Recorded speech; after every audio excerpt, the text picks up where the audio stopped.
Facebook তখনই আপনাকে এই নোটিফিকেশনটি পাঠাবে যখন আপনার কন্টেন্টগুলো কনসিস্টেন্টলি হাই কোয়ালিটি হওয়ার কারণে আপনার ডিস্ট্রিবিউশন বাড়ানো হবে। মানে এই নোটিফিকেশনটি পাওয়ার কারণে আপনার কন্টেন্টগুলো এখন থেকে আরো বেশি মানুষের কাছে রিচ যাবে। বাট এই নোটিফিকেশনটা পাওয়ার জন্য আপনাকে ফেসবুকের মধ্যে 4টি কাজ করতে হবে। তাই আজকের এই ভিডিওতে আমরা আলোচনা করব ফেসবুকের এই নোটিফিকেশনটির মানে কি, কেন এটা এত গুরুত্বপূর্ণ, পাশাপাশি ফেসবুকের কোন 4টি কাজ করার মাধ্যমে এই নোটিফিকেশনটি আপনারাও পেতে পারেন তার সম্পূর্ণ প্রসেস শেয়ার করব আজকের এই ভিডিওতে। তো চলুন শুরু করি। হ্যালো এভরিওয়ান, আসসালামু আলাইকুম। আপনারা দেখছেন ডিএম এক্সপার্ট আইটি আর পুরো ভিডিওজের সঙ্গে আছি আমি মোহাম্মদ মাজহারুল ইসলাম। তো আমার পাশে একটা ফেসবুকের নোটিফিকেশন লক্ষ্য করতে পারতেছেন। এখানে দেখতে পারতেছেন লেখা রয়েছে we increased your distribution because your consistently post high quality content. মানে ফেসবুক আপনার কন্টেন্টগুলোকে পর্যালোচনা করেছে এবং তারা বুঝেছে যে আপনি নিয়মিত ভালো ভালো কন্টেন্ট পাবলিশ করতেছেন, যার পুরস্কার হিসাবে আপনাকে কিন্তু এক্সট্রা রিচ দিচ্ছে ফেসবুক, যেটা কিন্তু আপনাকে এই নোটিফিকেশনের মাধ্যমে ফেসবুক বুঝাচ্ছে। তো বুঝতেই পারছেন এই নোটিফিকেশনটা খুবই গুরুত্বপূর্ণ, কারণ আপনার পেজে যখন এক্সট্রা ফেসবুক রিচ দেবে বা নিজে থেকে ফেসবুক আপনি যখন একটি রিলস ভিডিও পাবলিশ করবেন বা কোনো পোস্ট করবেন, সেই পোস্টটা যখন ফেসবুক নিজে থেকে এক্সট্রা রিচ দেবে তখন কিন্তু সেই কন্টেন্টগুলো থেকে আপনার ভালো এঙ্গেজমেন্ট আসবে, বেশি বেশি ওর নন ফলোয়ারের কাছে আপনার কন্টেন্টগুলো চলে যাবে। এতে করে আপনার কন্টেন্টগুলো থেকে ভালো এঙ্গেজমেন্ট হবে, ভালো আর্নিং হবে। সুতরাং আপনার এই নোটিফিকেশনটা পাওয়ার মাধ্যমে কিন্তু আপনি একটি গুরুত্বপূর্ণ অ্যাচিভমেন্ট অর্জন করতে পারবেন এবং আপনার কন্টেন্টগুলো কিন্তু ডে বাই ডে ভাইরাল হবে। তো এখন আসি আমরা এই ধরনের নোটিফিকেশন পাওয়ার জন্য আমাদের কি কাজ করতে হবে সেটা কিন্তু ফেসবুক এই নোটিফিকেশনের উপরে যদি আমরা ক্লিক করে দিই সেক্ষেত্রে কিন্তু আমরা দেখতে পারি এখান থেকে ফেসবুক আমাদেরকে কিন্তু রিকমেন্ড করতেছে you are reaching wider audience, অর্থাৎ আপনি এখন থেকে কিন্তু প্রশস্ত অডিয়েন্সের কাছে পৌঁছতে পারবেন, কারণ ফেসবুক কিন্তু আমাদেরকে এক্সট্রা রিচ দেবে।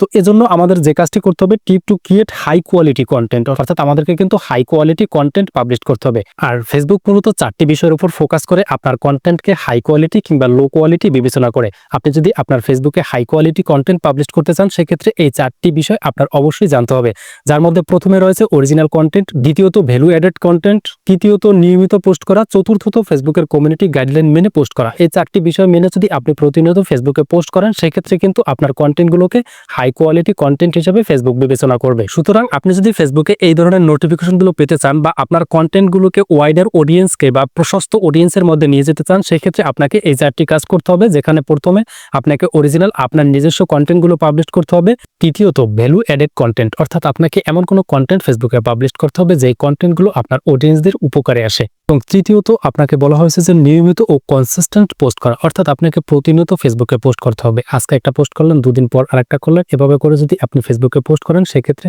সেই পোস্টগুলো কিন্তু হাই কোয়ালিটি কন্টেন্ট হিসেবে ফেসবুক বিবেচনা করবে না। এবং চতুর্থত আপনাকে ফেসবুকের কমিউনিটি গাইডলাইনগুলোকে ফলো করতে হবে। ফেসবুকের partner monetization policies, content monetization policies, community standard violations যে রুলসগুলো রয়েছে এই রুলসগুলো মেনে আপনাকে অবশ্যই ফেসবুকে পোস্ট করতে হবে, তবেই আপনার কন্টেন্টটাকে ফেসবুক হাই কোয়ালিটি কন্টেন্ট হিসেবে বিবেচনা করবে। এবারে আসুন কিভাবে আপনার কন্টেন্টকে আপনি এই লেভেলে নিয়ে যাবেন এবং আপনি এই ধরনের নোটিফিকেশন ফেসবুক থেকে পাবেন। এজন্য ফেসবুক এখানে বলতেছে tips to create high quality content, এবং এখান থেকে ফেসবুক কিন্তু 3টি টিপস আপনাদেরকে দিচ্ছে, যেখানে ফেসবুক বলতেছে connect with your audience in different ways to try posting reels, video, stories and post, অর্থাৎ আপনি আপনার ফেসবুকে ডিফারেন্ট টাইপ পোস্ট করার জন্য ফেসবুক রিকমেন্ড করতেছে, যেখানে ফেসবুক বলতেছে live, video, post, stories, reels সহ ফেসবুকের যে ডিফারেন্ট টাইপ পোস্ট করার যে অপশনগুলো রয়েছে তার প্রত্যেকটা অপশন থেকে আপনাকে পোস্ট করার জন্য বলতেছে। এরপর দ্বিতীয়ত ফেসবুক বলতেছে শিডিউল ইউর পোস্ট, অর্থাৎ আপনি আপনার পোস্টগুলোকে শিডিউল করে রাখুন, যাতে করে আপনার কখনো পোস্ট দেখা যায় আপনার আজকে 2টার সময় একটা পোস্ট পাবলিশ হওয়ার কথা, কিন্তু আপনার ব্যস্ততার কারণে দেখা যায় আপনি পোস্টটা করতে পারলেন না। বাট এই জিনিসটা যাতে না হয় এজন্য আপনি আগে থেকেই আপনি জাস্ট যে কোনো পোস্টকে আপনি শিডিউল করে রাখতে পারেন,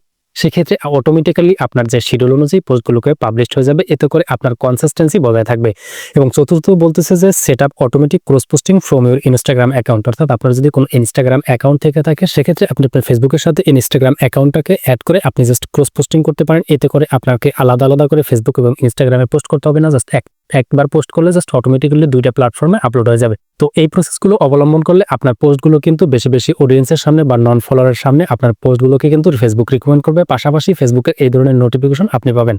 আপনি কি কখনো এই ধরনের নোটিফিকেশন পেয়েছেন কিনা সেটা নিচে কমেন্ট করে জানাতে ভুলবেন না। আর ফেসবুকের এই ধরনের নোটিফিকেশনগুলো আপনি যদি কখনো পেয়ে থাকেন সেক্ষেত্রে আপনি ভাববেন ফেসবুকে আপনি সঠিক পথে হাঁটতেছেন। তো দেখা হচ্ছে পরবর্তী ভিডিওতে নতুন কোনো টপিক নিয়ে। সে পর্যন্ত সবাই ভালো থাকবেন, সুস্থ থাকবেন। আল্লাহ হাফেজ, আসসালামু আলাইকুম।